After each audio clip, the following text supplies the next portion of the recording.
कर्ज घेऊ नका कुणाचं. अन्नाचं कर्ज असेल, पैशाचं. तुम्ही जसे आहात तसे जगा, ज्ञान मिळेल तुम्हाला. ज्ञानोबांचे शब्द सांगू का? अशा माणसाला ज्ञान शोधत येतं. मग काही काही माणसाचे थोबाड ते एवढे वाईट आहेत महाराज, किती आनंद झाला तरी ते दहाव्याचे चेहरे. काही किती चांगली घटना घडू द्या, दहाव्याचे चेहरे. त्यांना म्हणलं असं का होतं जीवनामध्ये? सगळं ठीक आहे पण उद्याचं काय? म्हणून उपकार करवून घेऊ नका. शब्द आहे का? उपकार करू कशाचेही, अर्थ असो, मान असो, प्रतिष्ठा घेऊ नका. बरं वाटेल तुम्हाला, पण जगायचं कसं हा पहिला प्रश्न आहे सुखदेवांना राजा परीक्षितने विचारलेला. आणि दुसरा प्रश्न आहे मरायचं कसं. ही जे लोक म्हणतात ना मरताना देवाचं नाव आलं पाहिजे किंवा काय, हे सगळं ज्ञानेश्वरच्या बाबतीत झूट आहे.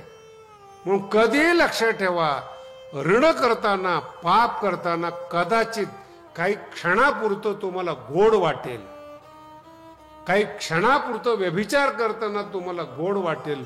ज्ञानोबांच्या ओव्या इतक्या सुंदर आहेत महाराज. जाळोनी धर्माचा मळा, आपलं पुण्य समाप्त करून सुखाचा भोग आहेत, पुण्य वाढवून सुखाचा भोग नाही.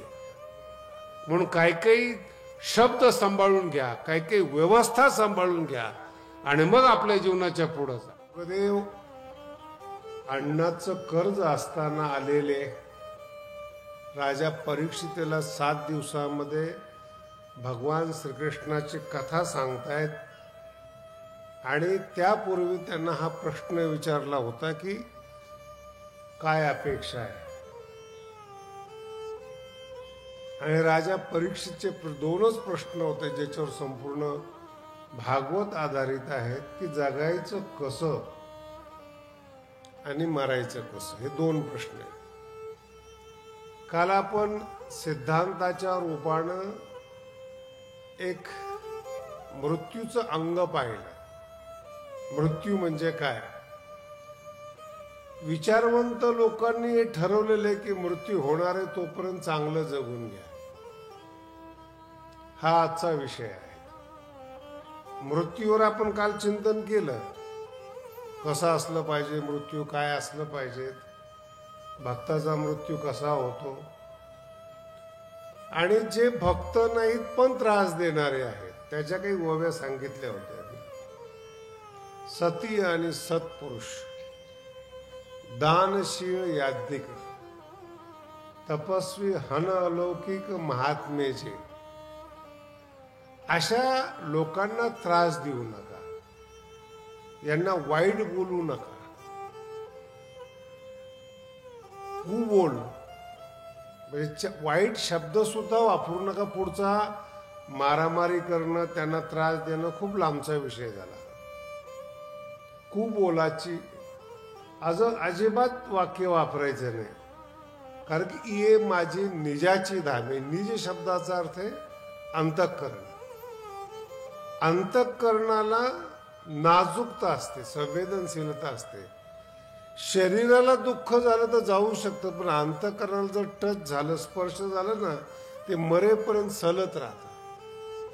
हा मला असं बोलला होता, तो मला असं बोलला होता, हे मरेपर्यंत राहणाऱ्या वस्तू आहेत. तसं भगवंत म्हणतात ही जी सती आणि सत्पुरुष, याज्ञिक, दानशील, महात्मे, तपस्वी, हे माझे नाजूक आहेत, अंतःकरण आहेत, याला टच करू नका. कदाचित एखाद्या बाईला काही बोललं तर ती सहन करते, पण तिच्या मुलाला जर काही छेडखानी केली तर ती सहन करत नाही. कारण की तो मुलगा त्या स्त्रीचा आत्मा असतो. तिला काही बोललं म्हणण्यापेक्षा बोलतातच. नवरा बोलतो, सासू बोलते, सासरा बोलतो, बाकीचे लोक बोलतात, ती सहन करते, मुलाकडे पाहून सहन करते. पण मुलाला जर काही टच झालं तर तिच्या अंतःकरणाचं दुःख कुणाला सांगता येत नाही. हार्ट टच म्हणतात त्याला. तसं ही जी चांगली लोक आहेत या जगामध्ये खूप कमी आहेत. ज्ञानोबांनी जी मोजलेली ते 9-10च आहेत. खूप कमी लोक आहेत. सती, सत्पुरुष, दान करणारी लोक, ही सगळी भगवंताची अवतार आहे बरं का. दान देणं एवढं सोपं नाहीये. जेवढे श्रीमंत लोक, शिकलेली लोक आहेत ना, यांच्या हातून पैसा सुटत नाहीयेत. अंतःकरणाने उदार नाहीयेत, विचाराने उदार आहेत. आपला देश चांगला असला पाहिजे, आपले रस्ते चांगले असले पाहिजेत, आपले हॉस्पिटल चांगले पाहिजे, डॉक्टर हे सगळे विचाराने उन्नत माणसं आहेत. अनुभूतीनं, जगण्यानं दळभद्री आहेत. तुम्ही म्हणता महाराज जरा शब्द लागेल असा बोलतायत. ज्ञानोबांचा शब्द फार सुंदर आहे म्हणून तो वापरलाय. विचारानं उन्नत आहात, आचरण आहेत का नाही. पुढे ज्ञानोबांची ओवी आहेत आणि इतकी गोड ओवी आहेत. पार्था बहुती परी, सद्बुद्धीच्या विषयी आलेली ओवी आहेत. सद्बुद्धी, सद्बुद्धी. पुन्हा सांगतो, खूप चांगला शब्द आहे, लक्षात ठेवा फक्त. तो आजचा मुख्य विषय आहे आपल्याला. पार्था बहुता परी, बहुती परी. जे अपेक्षिजे विचारशूरी, विचार करणारे वेगळे आणि विचारात शूर असणारे वेगळे. फार फरक आहे. नुकताच ज्यांनी विचार सुरू केला असेल ती लोक वेगळे. तालमीत जायला सुरुवात केलेली आहे, अजून मसल्स तयार झाले नाहीत, शरीराला आकार आलेला नाहीत, ही सुरुवात आहे.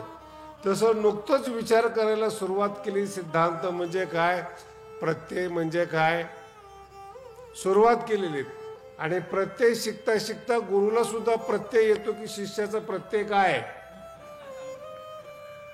याची कॅपॅसिटी किती आहे, त्याचं सगळं जीवन दर्शन येतं. पण ते गुरु उदार असतात, सहन करतात. पण ज्ञानोबांचे शब्द पहा, विचारशूरी. काही सामान्य माणसं नाहीत. विचारानं प्रगल्भ असणाऱ्या माणसाकडे देखील सद्बुद्धी नसते. हिला ज्ञानेश्वरी म्हणतात. ही ज्ञानेश्वरी. सद्बुद्धी नसते. विचारवंत आहेत पण अंतःकरणाने कपटी आहे. कपटी नसेल तर संकोचित आहेत, संकोचित नसेल तर स्वार्थी असेल, आपल्या पुरतं गोळा करणारा असेल. जगात श्रीमंत लोक कमी आहेत, मंत्री आहेत, कारखान्याचे मालक आहेत, मोठमोठ्या कंपन्या कमी आहेत. तरीही भारतातला गरीब उपाशी राहतो आणि तो जेवतो फक्त तीर्थक्षेत्राच्या ठिकाणी. ही संतांची उदारता आहे, संतांचं मोठेपण. संताकडे काहीच नाही श्रीमंतीच्या मानानं. मला एक जणांनी सांगितलं, महाराज मंदिराचा फार मोठा आवाका आहे तुमचा, ज्ञानोबांचं मंदिर बांधताय, खूप मोठं. म्हटलं का मोठं नाहीये, मुंबईच्या आणि पुण्याच्या मानाने 25-30 कोटी म्हणजे कमी आहेत. जर तुम्ही Malabar Hill, Sea Face, Bandra, वरळीच्या साईडला जर तुम्ही गेला ना, त्या घराची किंमत 400-400 कोटी आहे. 400-400 कोटी आहेत. मंदिर फार छोटी गोष्ट आहे त्यांच्या मानाने, पण त्यांच्याकडून होत नाही सद्बुद्धी नाही. नवीन विषय आहे, खूप छान विषय.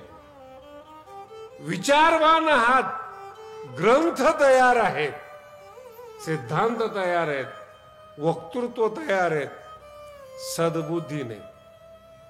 म्हणून जेव्हा कधी माणसं तक्रार करतात ना, माणूस तो मोठा माणूस आहे, असं का वागतो, तो मोठा नाहीच, फक्त अभ्यासाची प्रॅक्टिस केलेली. त्याची अर्थ कळाला काय? अभ्यासाची, ग्रंथाची प्रॅक्टिस केली. ग्रंथ पाठ आहे, हरिपाठ पाठ आहे, म्हणून चांगलंच वागलं पाहिजे असा काही नियम आहे का? बोला ना. गायक असेल, वादक असेल, अजून कोणी असेल, खूप चांगल्या पद्धतीने परमार्थिक दिसतात. ज्ञानोबा ज्ञानेश्वरीत लिहून ठेवतात, सद्बुद्धी नाही. म्हणून कधी कधी संसारामध्ये अंगामध्ये किंवा याच्यामध्ये पारमार्थिक लक्षणं दिसत नसताना, माळ नाही, गंध लिहिलेले नाही, काही नाही, पण त्यांचे जर विचार आणि आचरण जर पाहिलं तर संतांना शोभेल असं त्यांचं वागणं असतं आणि परमार्थिकला लाजवेल असं त्यांचं वागणं असतं. उदार असतात, सद्बुद्धी असते, पापच करत नाहीत. नाईलाजाने मी नाव घेऊन बोलतोय, जपान सारख्या देशामध्ये भरलेलं पाकिट पडू द्या, उचलत नाहीत महाराज कोणी. याला सद्बुद्धी म्हणतात. सद्बुद्धी. शुक्रवारी 5 दिवस काम करतात. शुक्रवारी थोडस त्यांच्या देशात संस्कृती आहे, थंडावा आहेत, कधी कधी थोडे घेतात. ते तुम्ही आदर्श घेऊ नका. घेतात म्हणजे त्यांच्याकडे बर्फ पडतो. शरीराला गरम ठेवण्याकरता काही देशामध्ये ती प्रथा आहे. ती प्रथा आहे म्हणून काय झालं, त्यांची परंपरा आहे ती, कारण की बर्फ पडतोय. त्यांच्याकडे संस्कृती ती, त्यांना त्यांच्या शरीराला ते पचतं, थोडी उष्णता मिळते शरीराला. पण हे पाहण्यापेक्षा संपूर्ण देशामध्ये पाप होत नाही, याला सद्बुद्धी म्हणतात. संपूर्ण देशामध्ये 0.5% सुद्धा क्राईम नाही. हे वर्तमान काळातलं बोलतोय तुम्हाला. ही सद्बुद्धी अपेक्षित आहे. दुसऱ्याचं घ्यायचं नाही, विषय लक्षात घ्या. दुसऱ्याचं घ्यायचं नाही ही सद्बुद्धी. दुसऱ्याचं काहीच नको आहे त्यामध्ये प्रसन्न राहिलं पाहिजे. आणि ज्ञानोबराय याची स्तुती करतात. विचारवंत आहात पण सद्बुद्धीची अपेक्षा करणारे आहात. जे अपेक्षी, जे विचारशोरी, असे गोड शब्द आहेत महाराज. म्हणून मी काल काही शब्द वापरले की ज्ञान कशाला म्हणतात. विचार मागवता पाऊली निघे, तर्क जिथं काम करत नाहीत. हे सगळं बुद्धीचे हत्यार आहेत. जाणीव आहे, तर्क आहे, विचार आहेत, हे बुद्धीपर्यंत मर्यादित आहेत. पण सद्बुद्धी बुद्धीच्या पलीकडे आहेत.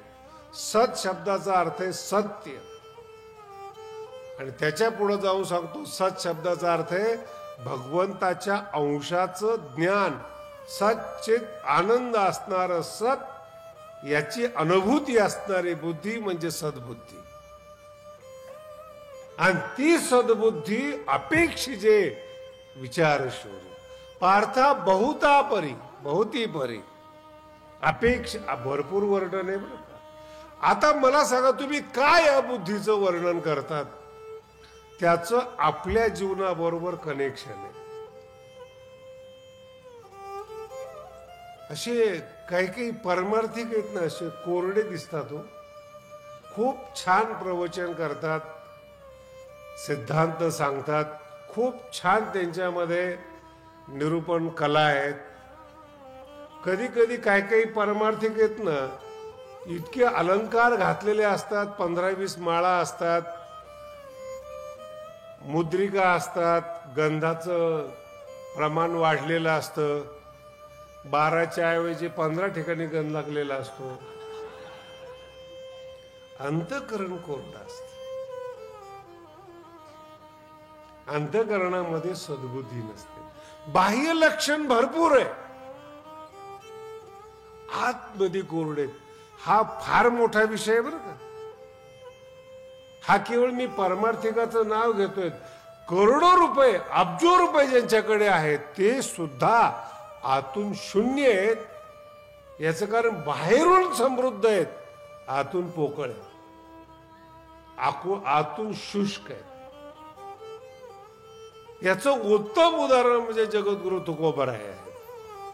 बाहेरून काहीच नाही त्यांच्याकडे, पण जेव्हा आतून शब्द निघतात, प्रेमानं ज्ञानानं भरलेले शब्द बाहेर निघतात, याला आतून भरीवपणा म्हणतात. आतला भरीवपणा आहे, बाहेरून काहीच नाही. लोक नावं ठेवतात त्यांना, पण जेव्हा वाणीतून शब्द बाहेर पडतात ना, ते अभंगाचं रूप घेतात, त्यांना तुकोबाराय म्हणतात. सहज शब्द येतात, सहज शब्द येतात. सायास नाही, काय नाही, काय नाही. कुठल्या महाविद्यालयामध्ये प्रवेश नाही, कुठल्या युनिव्हर्सिटीमध्ये प्रवेश नाही. सहज बोलतात, शब्द अभंगाचं रूप घेतात. खूप अवघड आहे. शब्द हे तुमचं रूप आहे बरं का. शब्द तुमच्या अंतःकरणाचं दर्पण आहे. खरे कसे आहात तुम्ही ते तुम्हाला कळून घेण्याचं दर्पण आहे ते. तुम्ही बोलला की तुमचं अंतःकरण कळतं, हे तुम्हाला अजून माहितीच नाही. तुम्ही किती छल कपटनी बोलता, किती लपून बोलता, किती दाबून बोलता, हे शब्द प्रगट करतात तुम्हाला. शब्द म्हणजे आत्म्याचं प्रतीक आहे. तुम्ही आतून जर भरलेले असाल तर आपोआप बोलाल ते. म्हणून मृत्यू हा जसा एक विषय आहे, तसं जगणं हा सुद्धा विषय आहे. आणि जगत असताना भगवान श्री ज्ञानोबराय सांगतात, माते हृदय सुनी भोगितात. आणि हे एकच ओवी काल जी अर्धी सांगितली होती तुम्हाला, आज अर्धी सांगतोय. काल ही सांगितली होती याचा पूर्वार्ध, विषयात तिळांजळी देऊन प्रवृत्तीवरी निगड दगड, प्रवृत्तीला बंद करून माते हृदय सुनी भोगिताती. हे दोन शब्द एकमेकाच्या विरोधामध्ये. चांगल्या चांगल्या विचार शूरूच्या लक्षात येत नाही. विषयाला तिळांजळी देतात म्हणजे विषयाचा दाहवा करतात. हा कालचा विषय होता. काल थोडं याबद्दल समजून सांगेल. आजचा विषय, जर विषय सोडून दिलेला आहे, तुम्ही विषयाचा त्याग केलेला आहे, मग कशाचा भोग घेताय. ओवीचा दुसरा टप्पा आहे, 8व्या अध्यायातलीच ओवी. बरं, ओवीतला दुसरा टप्पा आहे, माते हृदय सुनी. सुनी म्हणजे घालून, भोगितात. माझे जे भक्त आहेत ना, मला हृदयात घालून माझा उपभोग घेतात, हे त्यांचं जीवन आहे. आणि अशांचा मृत्यू सरळ आहे, इतरांचा मृत्यू सरळ नाही. हे 8व्या अध्यायातलं वर्म आहे. विषयाचा त्याग केला एक बाजू झाली. 1000 बुद्धिमान माणसं, 1000 विचारवंत म्हणतात, तुम्ही काय केलं जीवनामध्ये. आमचे गडावरची मुलं असतात, शिकलेले माणसं कधी कधी भेटतात त्यांना. शिकलेले आहेत बरं का, आतून शून्य आहेत, ते विसरू नका आता इथून पुढं. हा बर, मग गडावर काय करताय. नाही काही नाही, ज्ञानेश्वरी चालू आहे. पुढं काय, काही नाही. पुढं कीर्तन प्रवचन. पुढं काय, काही नाही. काही मुलं आमच्या गडावर ब्रह्मचारी आहेत, गेल्या 20 वर्षापासून आहेत, आणि इतके चांगले आहेत. 30-35 वयातले मुलं गडावर राहतात, पण अजूनपर्यंत गडाला कलंक लागला ना, याला भगवान गड म्हणतात. अजूनपर्यंत ह्यालाच ज्ञान म्हणतात, ह्यालाच आतून भरलेले म्हणतात. आतून पोकळे असाल तर बाहेर पडाल ना. आतून जर तृप्त असाल तर इच्छाच होणार नाही. हे देणं गुरुचं असलं पाहिजे, हे देणं संतांचं असलं पाहिजे. आतून इच्छा नाही झाली पाहिजे. नियंत्रण काय करणार. आमच्या गडावरच्या पोरावर नियंत्रणच नाही. मला भरपूर लोकांनी सांगितलं, महाराज नियंत्रण नाही तुमच्या पोरावर, तू करून बघ. ते म्हणतो आमचा काही संबंध नाही, मग बोलतो कशाला. बऱ्याच पारमार्थिक लोकांना भगवान गडाच्या मुलांच्या चेहऱ्याकडे पाहिल्यानंतर वाईट वाटतं. मराठी कळली का. मी पारमार्थिक लोकांबद्दल बोलतोय. पारमार्थिक लोकांना, पारमार्थिकांचा चेहरा पाहिल्यानंतर मुलांचा वाईट वाटतं. काय कर, असे आम्ही का नाही या गडावर.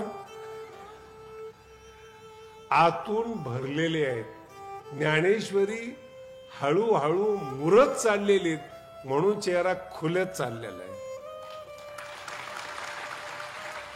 ज्ञानेश्वरी मुरली तर चेहरा खुलेल ना. आत शून्य आहात आणि बाहेरून सगळे शास्त्र आहेत. सकळ शास्त्र ज्ञानोबा सांगतात स्वयंभे निगतीमुखी इतकं आहे, पण सद्बुद्धीचा अभाव आहे, हा मुख्य विषय. मग ज्या लोकांना असं वाटतं की परमार्थिक मुलं लग्न करत नाहीत, तपश्चर्या करतात, योग्य, ते कशाचा भोग घेतात, कशा करता जन्माला आलेत? ज्ञानोबा उत्तर देतात परमात्म्याच्या चैतन्याचा उपभोग घेतात. हे भोगणं संतांचं आहे, उपाशी नाहीत संत. काहीतरी चुकीचा समज घेऊ नका. माते हृदय सुनी, मला हृदयात ठेवून, शब्द पहा, भोगीत आते. प्रत्येक क्षण चैतन्याचा उपभोग घेतात. आता पुढचं, त्यांना शरीर नाही का? शरीर काही मागत नाही का? ज्ञानोबा फार सुंदर सांगतात, देह संगे तरी असे. ओविक हा कठीण आहे. बघ, संघ शब्द कळला का? संघ, मित्र बरोबर आहे. मित्र बरोबर आहे म्हणजे हा मित्र नाही येतो, मित्र त्याच्या बरोबर आहे. तसंच ज्ञानोबा देहाला लांब ठेवून बोलतात, देह संगे तरी असे. देहाच्या बरोबरीनं संत वागतो, बरोबरीनं, म्हणजे संत देह नाहीत. म्हणून तर आपल्या शरीराचं अंग कापलं महाराज, नाही तर शरीराला जर अंग मानलं असतं तर कापलं नसतं भगवान बाबांनी. देह संगे तरी असे शब्द पहा. पण त्याच्याकडे जर पाहिलं ना, आतून भरलेलं असल्यामुळे चैतन्यासारखा दिसे. काय एक एक ओव्यात महाराज, आतून कसं असलं पाहिजे, काय भोगलं पाहिजे, त्याचा विषय हा. देह संगे, देह बरोबर आहे त्याच्या, पण त्याच्याकडे जर पाहिलं ना तर आतली तृप्ती चेहऱ्यावर येते, चैतन्यासारखा दिसे. पाहता परब्रह्माचे निकसे, एक एक शब्द आहेत ना, त्याला जर कस लावणं परब्रह्माचा, तो समान वाटतो. हा आणि परब्रह्म एकच आहेत असं वाटतं. याला सद्बुद्धी म्हणतात, याला आतलं जेवण म्हणतात, आतला भोग म्हणतात. मग कधीही लक्षात ठेवा, एखादा मनुष्य 10 रुपयाचा त्याग करत असेल तर त्याच्याकडे नक्की 1 लाख रुपये आहेत. जर संत महात्मे संसाराचा त्याग करत असतील तर परमात्मा त्यांच्या जवळ आहेत, हे विसरू नका कधीच. परमात्मा, आणि नुसता परमात्माने, अहो तुमच्या जवळ साधा श्रीमंत मनुष्य असतो, एखाद्या मंत्र्याची ओळख असते, एखाद्या कारखानदाराची ओळख असते, तो तुम्हाला रक्षण देतो, पैसा पुरवतो. परमात्मा ज्यांची सेवा करतो, नाही लक्षात आलं ते कोण येते? अगदी वेगळ्या भाषेमध्ये सांगतो, दुसऱ्या अध्यायाच्या अंतिम श्लोकावर ओवी आलेली, आणि संतांना काय समजले ते पूर्ण ऐका. आपूर्यमाणम अचल प्रतिष्ठम, 5000 वर्षापूर्वीचा गीतेतला श्लोक आहे. संत म्हणजे काय? समुद्र आहेत. समजण्यासारखा विषय, आतून खोल आहेत आणि वरून विशाल आहेत. संत म्हणजे काय? आपूर्यमाणम. दुष्काळ पडला तरी समुद्राची रेषा तीच असते. सगळ्या नद्या नाही बरसल्या, नाही पाणी आलं, पाणी तरी किती येतं समुद्रामध्ये. कधी कधी एखाद्या ओढ्याला असं वाटतं माझ्यामुळे समुद्र भरतो. कर्ज घेऊ नका कुणाचं. अन्नाचं कर्ज असेल, पैशाचं, तुम्ही जसे आहात तसे जगा, ज्ञान मिळेल तुम्हाला. ज्ञानोबांचे शब्द सांगू का? अशा माणसाला ज्ञान शोधत येतं. समाधी घर पुसे माणसाचे, समाधी विचारत येते की हा साधक कुठे आहेत, मला स्वीकार करायचा आहे त्याचा. ज्ञान याची भेटी उत्कंठावा. 1000 शब्द आहेत महाराज अशा पद्धतीचे. अभ्यास करून पहा तुम्ही. आणि जिथे ह्या गोष्टी नाही, चुकोनी, ज्ञानोबांचे काही काही शब्द इतके सुंदर आहेत, जे तर शांतीचा जिव्हाळा नाही, विसरून सुख निर्गे काही आनंद येतच नाहीत. मग काही काही माणसाचे थोबाड ते एवढे वाईट आहेत महाराज, किती आनंद झाला तरी ते दहाव्याचे चेहरे आहेत. काही किती चांगली घटना घडू द्या, दहाव्याचे चेहरे. त्यांना मला असं का होतं जीवनामध्ये, सगळं ठीक आहे पण उद्याचं काय.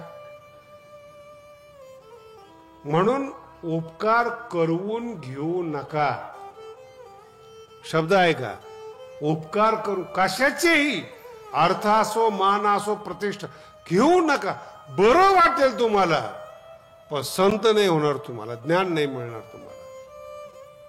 आणि म्हणून ते ऋण उतरण्यासाठी आलेले शुकदेव जेव्हा परीक्षितीला सांगतायत की मी तुझ्या वंश परंपरेतलं अन्न खाल्लेलं आहे, त्या ऋणातून मुक्त होण्यासाठी मी आज आलोय. आणि त्यांचे जे प्रश्न आहेत ते खूप सुंदर प्रश्न आहेत. काय पाहिजे ते सांग. काही सांगितलं नाही, फक्त 2 प्रश्नावर भागवत आहेत. जगायचं कसं हा पहिला प्रश्न आहे शुकदेवांना राजा परीक्षितने विचारलेला. आणि दुसरा प्रश्न आहे मरायचं कसं, याच्यावर भागवत आहे महाराज. दुसरं काही भागवत नाही. जी लोक वेगळा अर्थ काढतात भागवताचा ती भाग्यवान आहेत. पण खरा प्रश्न भागवतामध्ये हा आहे, जगायचं कसं, कशा पद्धतीने जीवन जगलं पाहिजे. आणि दुसरा प्रश्न असा आहे मरायचं कसं. आणि या मरायच्या प्रश्नावर 8वा अध्याय ज्ञानोबरायांचा, मेलं कसं पाहिजे. ज्ञानोबराय सांगतात मरण येण्यासाठी साधना करावी लागते.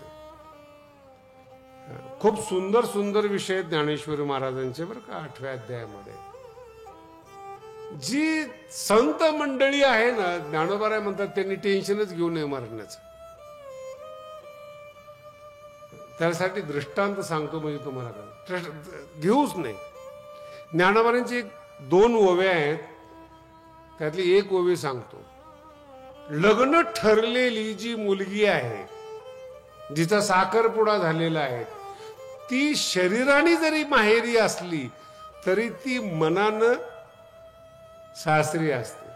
बसते का डोक्यामध्ये. आता हे तर कळलं पाहिजे ना कमीत कमी. साखरपुडा झालेली मुलगी माहेरी उदास असते. केळवली नवरी माहेर, ज्ञानोबराय सांगतात न मरता करी मृत्यू सूचना. ती मेलेली नाहीये माहेरसाठी, पण मनानं गेलेली ती. कारण की तिचं मन सासरी लागलेलं आहे आणि तिचं शरीर माहेरी. ज्ञानोबरायचे पण दृष्टांत किती सुंदर आहेत. काय सायकोलॉजी असेल ज्ञानोबरायची, कशा पद्धतीने ज्ञानोबराय निरूपण करतात पहा तुम्ही. शरीराने ती माहेरी आहे आणि मनानं ती उदास आहे, सासरी. सतत त्याचा विचार करते. ज्ञानोबराय म्हणतात विषयावरी तिगड टाकून, जे विषयाशी तिळांजळी देऊनी. शब्द पहा कसा आहे. विषयाला ज्यांनी तिळांजळी दिलेली, तिळांजळी म्हणजे 10वा, मिरणं नाही. ज्ञानोबरांचे एक एक शब्द एवढे विचित्र आहेत. तिळांजळी शब्दाचा जे मरून ज्याला 10 दिवस झालेले त्याला तिळांजळी देतात. ज्याचे विषय मरून 10 दिवस झालेले आहेत अशा माणसांनी मरणाची चिंता करू नये. कारण की ते शरीराने संसारामध्ये आहात आणि मनाने पारमार्थिक आहेत, मनाने देव झालेले. एक शब्द ज्ञानोबरांचा आहे, त्यांचा आकार माणसाचा आहे. तो मनुष्याची ओवी नीट अंतःकरणामध्ये बसवा. तो मनुष्याची परब्रह्मवेख हे ओळखतो. मनुष्यच आहे तो, पण आत जर गेलात तुम्ही तो परब्रह्म येतो, देव येतो. असं वाटतं की परब्रह्माने अवतार घेतलेला आहे. शरीराने संसारिक आहेत पण मनाने संसारिक नाही. अशा लोकांना मरणाची चिंता नाही. देह झोळ शब्द वापरलाय. झोळ म्हणजे खोळ. विण्याला खोळ आहे, ती कधी उतरून गेली तरी विण्याचं काही बिघडत नाही. तसं आत्मज्ञान ज्याच्याकडे आहेत, आत्मानुभूती ज्याच्याकडे आहेत, शरीर कधीही निघून गेलं काही फरक पडत नाही. जे विषयाशी तिळांजळी देऊनी दुसरा शब्द आहे प्रवृत्तीवरी निगड वाहून. प्रवृत्ती शब्दाचा अर्थ आहे कर्म. नवीन आश्रम बनवायचा, नवीन उपक्रम करायचा, विश्व शांतीसाठी महायज्ञ करायचा, सगळं याच्यातच आहे प्रवृत्तीमध्ये. जगाचं कल्याण व्हावं. ज्ञानोबराय म्हणतात प्रवृत्तीच नाही, दगड टाकलेला आहे प्रवृत्तीवर, आणि अंतःकरणातून ते मजसी एक रूप झालेले. अशा माणसांनी मरणाची चिंता करू नये. नीट ऐका बरं का, खूप छान विषय. मरण कसं असलं पाहिजे. ती जी मुलगी आहे जिचा साखरपुडा झालेला आहे, ती माहेरी उदास आहेत, पण मनात नवरा बसलेला आहे. ज्ञानोबराय म्हणतात हे जे संत आहेत, हे जे भक्त आहेत, ते संसाराच्या दृष्टीनं जिवंत आहेत, पण मनामध्ये मी बसलेलो आहे. म्हणून मनाने ते परमार्थ स्वरूप झालेले आहेत. त्यांना संसाराची एक झळ सुद्धा जाणवत नाही. ते फक्त जिवंत आहेत, श्वास घेत आहेत, पण त्यांना मृत्यूचं दुःख होत नाही. काय ज्ञानोबारांचे एक एक शब्द आहेत महाराज. अहो दुःख तर सोडा, विकनेस आला ना, विकनेस शरीराला, ज्ञानोबराय म्हणतात तो सुद्धा संताला जाणवत नाही. देह वैकल्याचा वारा, देहामध्ये कमजोरी आली, काहीतरी विकनेस आला, देह वैकल्याचा वारा झणे लागेल या सकुमारा. माझ्या भक्ताला, देव म्हणतोय, माझ्या भक्ताला विकनेस येईल, कमजोरी येईल, आत्मबोधाचा वावर असू येत आहे. काय एक एक शब्द आहेत महाराज. देह विकलतेचा वारा, विकल शब्द आहेत. झणे लागेल शब्द काय माहिती का भक्तासाठी? सकुमारा. भगवंताने आपल्याला सकुमार म्हणा. मला कधी कधी भक्तांच्या बाबतीमध्ये खूप कठीण आहे बरं का. ही लोक एवढी अंतःकरणातले राजे असतात. ज्ञानोबरायांनी ना एक असं, हे जे भक्त यांच्यासाठी सांगतोय तुम्हाला, आत्मबोधाचा पांजिरा सुये तयाते, हे सांगत असतानाच सांगतो आत्मबोधाचा पिंजऱ्यात मी त्याला ठेवतो. तिथं काय असतं त्या पिंजऱ्यामध्ये? ज्ञानोबराय म्हणतात तुम्ही माझ्या समोर बसलेले आहात पा, आणि जवळजवळ म्हातारे झालेले आहेत असं गृहीत धरतो, आणि जे म्हातारे नाही ते विद्यार्थी आहेत, त्यांना अजून संसार कळायचा आहे. मग काय असतं? वाटणी असते संसारामध्ये. मुलीला हे दिलेले आहेत, पोराला हे दिलेले आहेत, लहान पोराला ते दिलेले आहेत, अशा वाटण्या केलेल्या असतात. ज्ञानोबरायांचा शब्द पहा कसा आहे. ज्ञानोबराय 10व्या अध्यायामध्ये म्हणतात, आज भगवंत म्हणतात मी माझी वाटणी केलेली. भगवंत म्हणतात मी माझी वाटणी केलेली. ही सृष्टी आहे, प्रपंच आहे, काय सगळं सगळं दिलेलं आहे. शेवटी सगळं दिल्यानंतर भगवंत म्हणतात माझं शरीर शिल्लक राहिलेलं आहे. भगवंत म्हणतात माझं शरीर शिल्लक राहिलेलं आहे. ज्ञानोबरायाच्या मुखातून काय एक एक वर्णन येतं पहा. ज्ञानोबराय म्हणतात ते शरीर सुद्धा कृतज्ञता म्हणून लक्ष्मीला देऊन टाकलं. शरीर सुद्धा, पाय लक्ष्मीच्या हाती, शरीर सुद्धा लक्ष्मीला देऊन टाकलं. मग काय राहिलं शिल्लक? हा आपला प्रश्न आहे. शरीरही दिलं, वावर दिलं, बँक बॅलन्स, शिल्लक काय राहिलं? भगवंत म्हणतात हेच कळायला अक्कल लागते. सगळं जरी दिलं तरी स्वतःच एक सुख असतं, स्वतःच एक सुख असतं. ज्ञानोबराय म्हणतात ते मी लक्ष्मीला दिलेलं नाही, ते इतर कोणाला दिलेले, ज्ञानीला नाही, योगीला, कोणालाच दिलेलं नाही. आणि त्या सुखाची उपमा ज्ञानोबराय साजूक सुख म्हणून करतात. हा जगातला पहिला शब्द आहे तर सुखाला साजूक सुख म्हणणं. आपण जे घेतो ते डालडा आहे. आपल्या सुखाला 2 मिनिटात आनंद झाला, आणि ते सुखच कधी कधी बाधक ठरतं. जे विषयाचं सुख आहे ना, हेच नंतर गळफास होतो, आणि जेव्हा गळफास होतो ते भगवान गडावर येतात. महाराज काहीतरी सांगा समजून. म्हणलं आता समजून सांगण्याच्या पलीकडे. तुलाही समजून सांगत नाही, ज्यांनी गळफास दिला त्यालाही नाही. लक्षात येत आहे? हे सुख साजूक नाही. भगवंत म्हणतात माझं ऐसेचे सुख साजूक. आणि ते लक्ष्मीला सुद्धा न दिलेलं सुख ते मी भक्तासाठी राखीव ठेवतो. हे तुम्हाला हे शब्द समजले, मी तुम्हाला खरंच भाग्यवान समजतो बरं का. हे खूप अवघड शब्द आहेत. राखीव शब्द कळणं याच्यापेक्षा अवघड आहे. ते तैसेचे सुख साजूक भक्ता लागी देख, भक्तासाठी राखून ठेवलेले आहेत. आणि ते साजूक सुख फक्त भक्ताला देतो. जे बाकीचे लोक आहेत ना त्यांनी जरा सावध व्हावं बरं का. ते ज्ञानी असतील, योगी असतील, त्यांच्या नशिबात हे सुख. म्हणून विश्वरूप योग्याला दाखवलं नाही, ज्ञानाला दाखवलं नाही, तपस्याला दाखवलं नाही, भक्ताला दाखवलं. कारण की साजूक सुख भक्तासाठी. जो पिंजरा आहे अंतःकरणामध्ये भगवंताच्या सुरक्षतेचा, त्या पिंजऱ्यामध्ये भक्ताला भगवंताचं साजूक प्रेम सुख मिळतं. एवढा आमचा भक्त भाग्यवान आहे.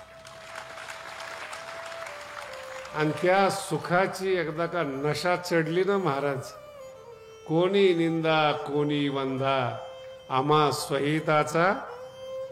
अनेक प्रमाणे तुका म्हणे खातो आनंदाचे लाडू, नका चर पडू घ्या रे तुम्ही. अभंग म्हणजे प्रसाद आहेत. नका चर पडू, संताच्या सुखावर जळू नका. नाही कळलं अजून? मराठी कळते का? जळण्याची परंपरा जुनी बरं का, फार जुनी परंपरा आहे. आणि ह्या जळण्याच्या परंपरेतून कोणी सुटलेलं नाही. मीराबाईवर लोक जळाले, ज्ञानोबरायावर जळाले, तुकोबारायावर, भगवान बाबावर जळ. भगवान बाबाचं तर स्वरूप लोकांना कळलं का नाही काही मला माहित नाही. त्यांचं देखणेपणच सहन झालं नाही. सुख तर लांब राहिलं, सुख लांब राहिलं. त्यांचं सुख, त्यांच्या जवळचं ज्ञान, त्यांच्या जवळचं प्रेम ज्यांना मिळालं त्यांनी सप्ताह करतात महाराज. हा जो नारळी सप्ताह आहे त्यांच्या सुखाचा वाटा आहे. तो अजून अजरामर आहे. तो 90 वर्ष झाले तरी.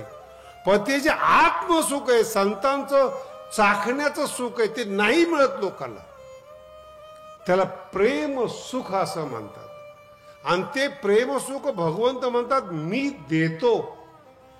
आणि त्या सुखाची एकदा चटक लागली महाराज, संसारिक दुःखाची विषाद काय जो भक्ताला त्रास देईल. दुःखाची हिंमत नाही. दुःख जवळ येतील, नमस्कार करून लांब जातील, पण भक्ताला त्रास देऊ शकत नाही. ही ताकद जर पाहिली तर ती भगवंताची ताकद आहे. हे सुख मिळवण्यासाठी ज्ञानोबरायांच्या ज्ञानेश्वरीचं अध्ययन आहे. ज्ञानेश्वरी म्हणजे ज्ञानोबरायांच्या अंतःकरणातलं साजूक सुख आहे. ओवी वाचताना माऊलीच्या अंतःकरणातलं साजूक सुख चाखायला मिळावं म्हणून ज्ञानेश्वरीचा अभ्यास करायचा आहे. लोकांना दाखवण्यासाठी नाही, प्रचार आणि प्रसारासाठी नाही.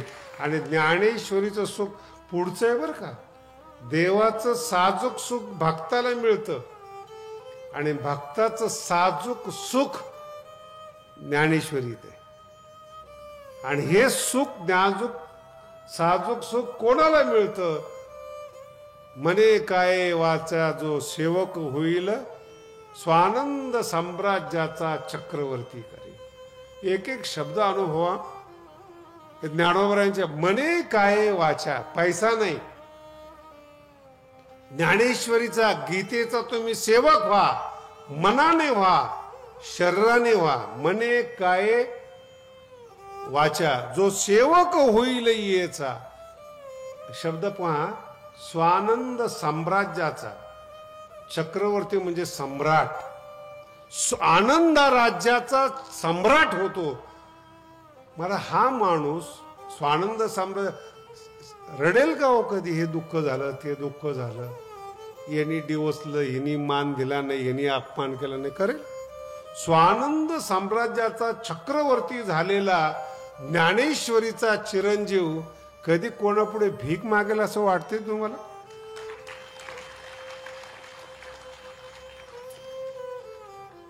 ही वैशिष्ट्य आहेत. आणि असं एकदा जीवन झालं ना तुमचं, त्या जीवनाला सांभाळण्याची जबाबदारी भगवंत स्वतः घेतात. अंतकालेच मामे, हा विषय फार महत्वाचा. अंतकालेच स्मरण मुक्त्वा कलेवरम. साधू संतांना ही जी लोक म्हणतात ना मरताना देवाचं नाव आलं पाहिजे किंवा काय, हे सगळं ज्ञानेश्वरीच्या बाबतीत झूट आहे. ज्ञानोबा म्हणतात आयुष्यभर साधना केली ना, म्हातारपणी स्मरण ठेवायची जबाबदारी भगवंत म्हणतात ती माझी. बुद्धी भ्रष्ट होऊ नये याची जबाबदारी माझी. त्यांनी पुण्य केलेले आहेत, साधना केलेली आहेत, आयुष्यभर नामचिंतन केलेले आहेत, आणि त्यांनी सुद्धा भगवंताचं नाव घ्यावं मग मी धावत जाईल. ज्ञानोबा म्हणतात असं नाही होत. माझा भक्त आहे तो, साजूक सुख चाखलेला भक्त आहेत. अशाला मृत्यूचं तू कार्य, मृत्यू माझा दास आहे. माझा दास माझ्या भक्ताला त्रास द्यायची हिंमत ठेवतो असं होऊ शकत नाही. म्हणून साधूचे सगळे अभंग वाचा महाराज. काळ गुलाम सलाम करी, काळ गुलाम सलाम करी. काळ शब्दाचा अर्थ विचित्र आहेत.